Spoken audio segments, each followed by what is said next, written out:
नमस्कार दर्शक बंधु गुड मॉर्निंग ओडिशा। आज 14 डिसेम्बर शनिवार 2024 आसतु नजर पकई नवा देश विदेश किसी बछा बछा गुरुत्वपूर्ण खबर उपरे। तेज ता आगु जदि वीडियो को लाइक करना वीडियो को लाइक करूँ, शेयर करूँ, कमेंट करूँ, आम चैनल को सब्सक्राइब करी पाखर थिबा बेल आइकन को दबाई दिंतु, जहाँफल एमती लाटेस्ट अपडेट आपण मैंने सर्वप्रथमे देखिपारे। तेज डेरी नक आसन देखा आज सकाळ गुरुत्वपूर्ण खबर गुड़िक कौन रही। तो आज प्रथम खबर मालकानगिरी गस्तरे मुख्यमंत्री उद्घाटन करेंगे माल्यवंत महोत्सव 2024।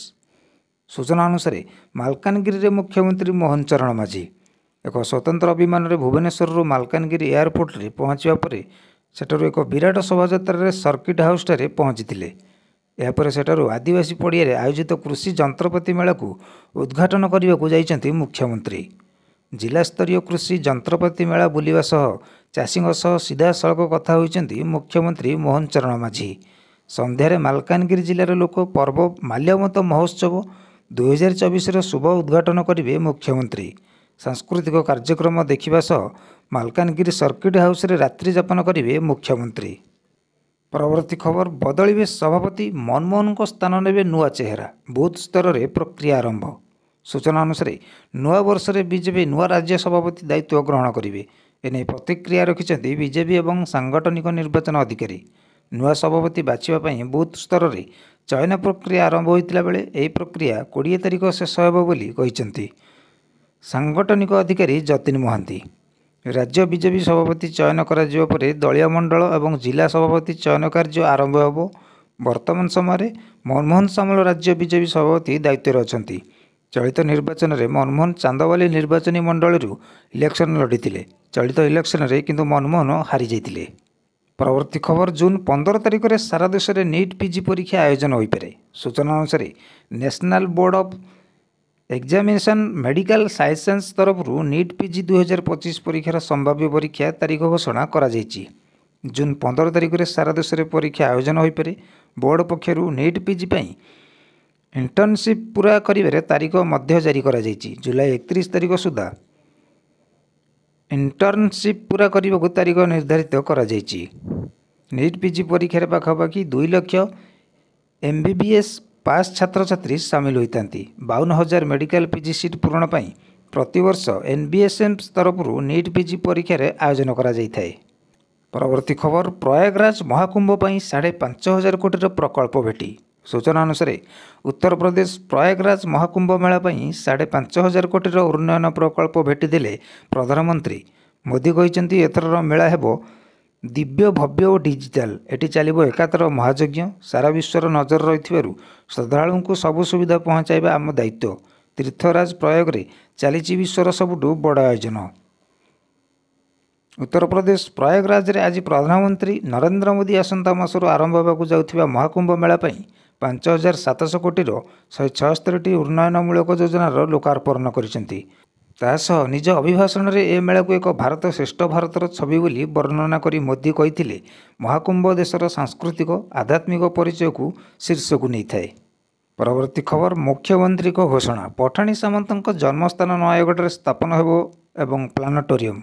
सूचना अनुसार नयगढ़ को नहीं आसी एक बड़ खबर। पठाणी सामंत जन्मस्थान नयगढ़ में स्थापन हेबो एक प्लानेटोरियम। राज्य खाद्य जोगाण और खाउटी कल्याण मंत्री कृष्णचंद्र पात्र एने सूचना देइछन्ति। एसत 6 कोटी टंका व्यय साइंस पार्क प्रतिष्ठा हेबो। गणित विश्वविद्यालय एस्ट्रोफिजिक्स और एस्ट्रोनॉमी सेंटर निर्माण हेबो बोली मंत्री सूचना देइछन्ति। नयगढ़ में प्लानेटोरियम प्रतिष्ठा हेबा सह जिलावासी एक बड़ खुशी खबर।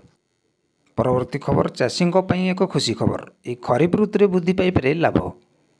सूचना अनुसार देशर कृषि अर्थनीति और कृषक मान एक खुशी खबर अच्छी।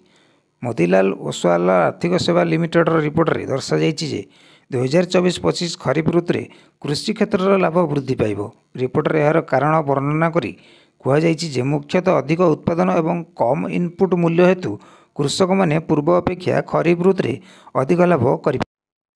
परवर्ती खबर ऑस्ट्रेलिया रे हाई अलर्ट। लैब्रु लीक है आउ एक मारात्मक भाइरस। सूचना अनुसार चीनर वुहान प्रांत में थिबा एक सरकारी लैब्रु कोरोना भूताणु भली एक मारात्मक भूताणु लीक होता।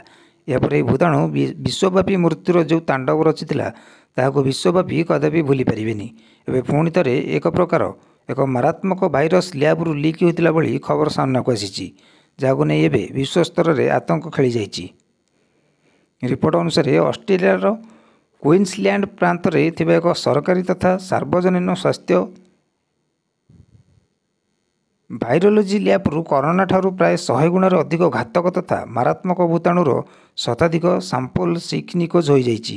ଏନେଇ ଖୋଦ୍ କୁଇନ୍ସଲ୍ୟାଣ୍ଡ ସରକାର ସୂଚନା ଦେଇଛନ୍ତି। ଏ ପ୍ରକାର ଘଟଣାକୁ ଦୁର୍ଭାଗ୍ୟଜନକ ଭାବେ ଅଭିହିତ କରିବା ସହ କୁଇନ୍ସଲ୍ୟାଣ୍ଡ ସରକାର ତଦନ୍ତ ନିର୍ଦ୍ଦେଶ ଦେଇଛନ୍ତି।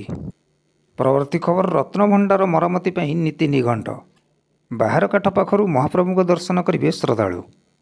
ସୂଚନା ଅନୁସାରେ ଆସନ୍ତା 17 ତାରିଖ ଠାରୁ ଏସ୍ଏସ୍ଆଇ ପକ୍ଷରୁ ରତ୍ନଭଣ୍ଡାର ମରାମତି କାର୍ଯ୍ୟ ହେବାକୁ ଥିଲାବେଳେ ଆଜି ଏନେଇ ପୁରୀ ଜିଲ୍ଲାପାଳ ସମୀକ୍ଷା କରିଛନ୍ତି। ରାଜ୍ୟ ସରକାରଙ୍କ ମାର୍ଗଦର୍ଶିକା ଅନୁସାରେ ରତ୍ନଭଣ୍ଡାର ମରାମତି ନେଇ ସମସ୍ତ ପଦକ୍ଷେପ ଗ୍ରହଣ କରାଯିବାକୁ ଲକ୍ଷ୍ୟ ରଖାଯାଇଥିଲା ବେଳେ ମରାମତି ସମୟରେ ସାଧାରଣ ଭକ୍ତ କେମିତି ସୁରୁଖୁରୁରେ ଦର୍ଶନ କରିବେ ତା ଉପରେ ଗୁରୁତ୍ୱ ଦିଆଯାଇଛି। ବହୁ ପ୍ରତୀକ୍ଷା ପରେ ରତ୍ନଭଣ୍ଡାର ମରାମତି ପାଇଁ ନୀତି ନିଘଣ୍ଟ ହୋଇଛି। ଶ୍ରୀମନ୍ଦିର ଉପମୁଖ୍ୟ ପ୍ରଶାସକ ତଥା ଜିଲ୍ଲାପାଳଙ୍କ ଅଧ୍ୟକ୍ଷତାରେ ବସିଥିବା ସ୍ୱତନ୍ତ୍ର ବୈଠକରେ ନିଷ୍ପତ୍ତି ଅନୁସାରେ ରାତି 2ଟାରୁ ଦ୍ୱାର ଫିଟିବ। ଦ୍ୱିପହର ଧୂପ ସରିବା ପରେ ପ୍ରାୟ 5 ଘଣ୍ଟା ଧରି ମରାମତି କାର୍ଯ୍ୟ କରାଯିବ। ଜିପିଆର ଓ ଜିପିଆର୍ଏସ୍ ସର୍ଭେରେ ଚିହ୍ନଟ ହୋଇଥିବା ରତ୍ନଭଣ୍ଡାର କାନ୍ଥ ଚଟାଣର ମରାମତି କରାଯିବ। ପରବର୍ତ୍ତୀ ଖବର, ଶୀତରେ ଥରୁଛି ଓଡ଼ିଶା, 2 ଦିନ ଲାଗି ରହିବ ଘନ କୁହୁଡ଼ି। ସୂଚନା ଅନୁସାରେ ଧୀରେ ଧୀରେ ରାଜ୍ୟରେ ଶୀତର ପ୍ରକୋପ ଦେଖିବାକୁ ମିଳିଛି। ଗତ 2 ଦିନ ହେବ ଶୀତରେ ଓଡ଼ିଶା ଥରୁଛି। ଲୋକେ ନିଆଁର ସାହାରା ମଧ୍ୟ ନେବାରେ ଲାଗିଛନ୍ତି। ଶୀତ ବଢ଼ୁଛି, ରାତିରେ ନିଆଁ ତଳେ ଆସନ ଜମାଉଛନ୍ତି। ମାତ୍ର ଅନେକାଂଶରେ ଏହା ଜୀବନକୁ ମଧ୍ୟ ଅସ୍ତବ୍ୟସ୍ତ କରିଦେଇଛି। ରାଜ୍ୟର ଭିନ୍ନ ଭିନ୍ନ ସ୍ଥାନରେ ଲୋକେ ଶୀତକୁ ନେଇ ଘାଣ୍ଟି ହେଉଛନ୍ତି। ଭୁବନେଶ୍ୱର ଆଞ୍ଚଳିକ ପାଣିପାଗ ବିଜ୍ଞାନ କେନ୍ଦ୍ର ପକ୍ଷରୁ ମିଳିଥିବା ସୂଚନା ଅନୁସାରେ 2 ଦିନ ମଧ୍ୟରେ କେତେକ ଜିଲ୍ଲାରେ ଘନ କୁହୁଡ଼ି ଅନୁଭୂତ ହେବାର ସମ୍ଭାବନା ରହିଛି।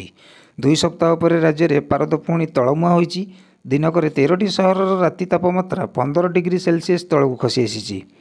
କେନ୍ଦୁଝର ଅନୁଗୁଳରେ ରାତି ତାପମାତ୍ରା ଦିନକରେ ସର୍ବାଧିକ 5 ଡିଗ୍ରୀ କମିଛି। ଝାରସୁଗୁଡ଼ା ସବୁଠୁ ଥଣ୍ଡା ସହର ପାଲଟିଛି। ତେବେ ସମ୍ପୂର୍ଣ୍ଣ ଖବରଗୁଡ଼ିକ ଆପଣମାନଙ୍କୁ କିପରି ଲାଗିଲା କମେଣ୍ଟ ବକ୍ସରେ ଆପଣଙ୍କର ମତାମତ ଦିଅନ୍ତୁ। ଆମ ଚ୍ୟାନେଲକୁ ସବସ୍କ୍ରାଇବ୍ କରି ପାଖରେ ଥିବା ବେଲ୍ ଆଇକନକୁ ଦବାଇ ଦିଅନ୍ତୁ, ଯାହାଫଳରେ ଏମିତି ଲାଟେଷ୍ଟ ଅପଡ଼େଟ୍ ଆପଣମାନେ ସର୍ବପ୍ରଥମେ ଦେଖିପାରିବେ।